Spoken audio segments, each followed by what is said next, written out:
Assalamualaikum warahmatullahi wabarakatuh. Selamat datang di kelas online. Pada video kali ini kita akan membahas tentang variabel.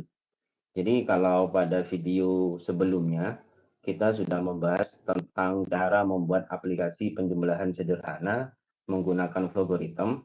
Di sini pada video kali ini kita akan membahas tentang variabel.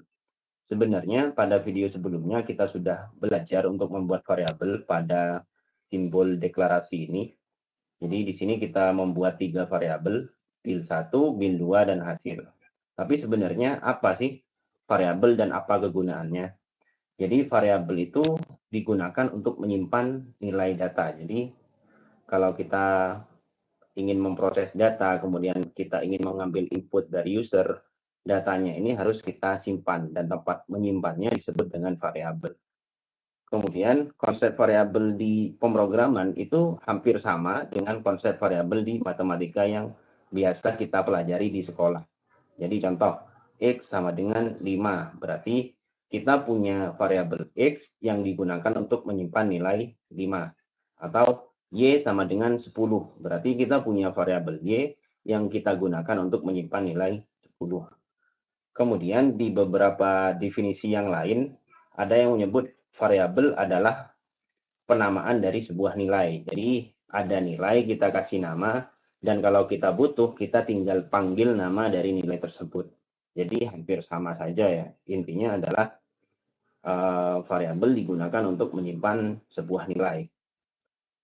Kemudian penamaan variabel dalam logaritma itu tidak bersifat case sensitif. Jadi huruf besar dan huruf kecil dianggap sama. Jadi contoh variabel ABC dengan huruf kapital semua dianggap sama dengan variabel ABC yang menggunakan huruf kecil semua. Kemudian nama variabel itu harus unik, jadi tidak boleh ada variabel dengan nama yang sama. Selanjutnya aturan penamaan variabel. Nama variabel itu harus dimulai dengan huruf. Kemudian setelah huruf pertama kita bisa menggunakan kombinasi antara huruf dan angka.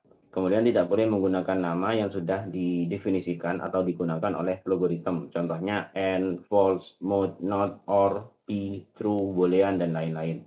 Jadi nama variabel kita tidak boleh menggunakan nama-nama yang ada di sini. Oke, contoh variabel yang valid dan tidak.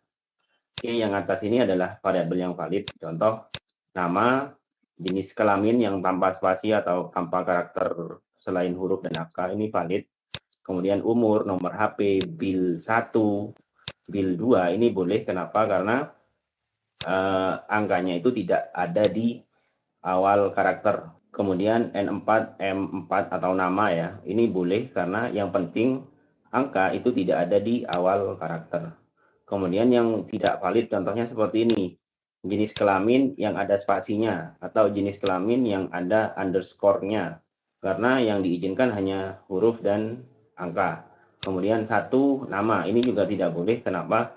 Karena karakter pertama harus dimulai dengan huruf, tapi di sini dimulai dengan angka. Selain itu, yang tidak valid adalah list kata yang ada di sini. Jadi ini juga tidak boleh digunakan sebagai nama variabel. Selanjutnya adalah tipe data.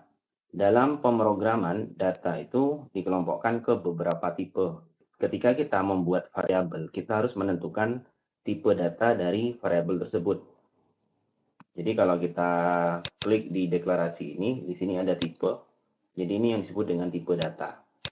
Jadi ketika kita membuat sebuah variabel dan menentukan tipenya, berarti kita harus memasukkan nilai pada variabel tersebut yang sesuai dengan tipe data variabel tersebut. Kemudian tipe ini digunakan untuk memberitahu kompilator atau interpreter bagaimana data tersebut akan digunakan.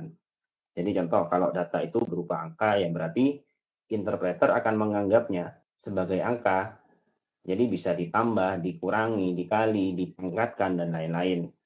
Kalau data tersebut berupa kumpulan karakter, berarti data tersebut ya tidak akan digunakan untuk proses matematika. Jadi contohnya seperti itu.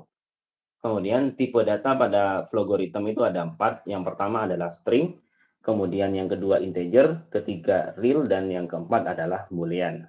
Yang pertama untuk string. String itu adalah tipe data yang digunakan untuk menyimpan kumpulan karakter. Jadi semua karakter baik huruf, angka, kemudian karakter yang lain seperti koma, titik, petik 2, dan lain-lain itu bisa disimpan pada variabel dengan tipe data string.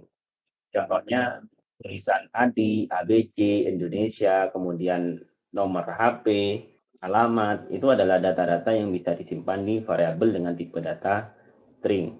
Kemudian integer. Integer ini adalah tipe data yang bisa digunakan untuk menyimpan bilangan bulat. Contohnya 123, 4312, 1, 10. Jadi semua bilangan bulat itu bisa disimpan di variabel dengan tipe data integer. Kemudian yang ketiga adalah real, bilangan pecahan. Jadi ini digunakan untuk menyimpan bilangan-bilangan pecahan. Jadi contohnya 1,5, 2,5, 10,0, dan lain-lain. Hanya saja yang perlu diperhatikan, untuk mendefinisikan pecahan, kita tidak menggunakan koma dalam pemrograman, tapi kita menggunakan titik. Jadi contoh di situ tertulis 1.5, 2.5, 10.0. Jadi kita tidak pakai koma, tapi pakai titik. Jadi hal ini sebenarnya sama dengan di Excel atau di kalkulator yang ada di PC. Biasanya menggunakan titik bukan koma. Selanjutnya tipe data terakhir adalah boolean. Jadi tipe data ini hanya memungkinkan dua nilai, true atau false, benar atau salah. Jadi itu saja sudah nilainya. Jadi tidak bisa menyimpan nilai yang lain. Kemudian mungkin teman-teman ada yang nanya, kenapa nomor HP di sini disimpan atau dikategorikan sebagai tipe data string, padahal nilainya adalah angka semua. Jadi alasannya adalah karena nomor HP ini bukan bilangan yang valid.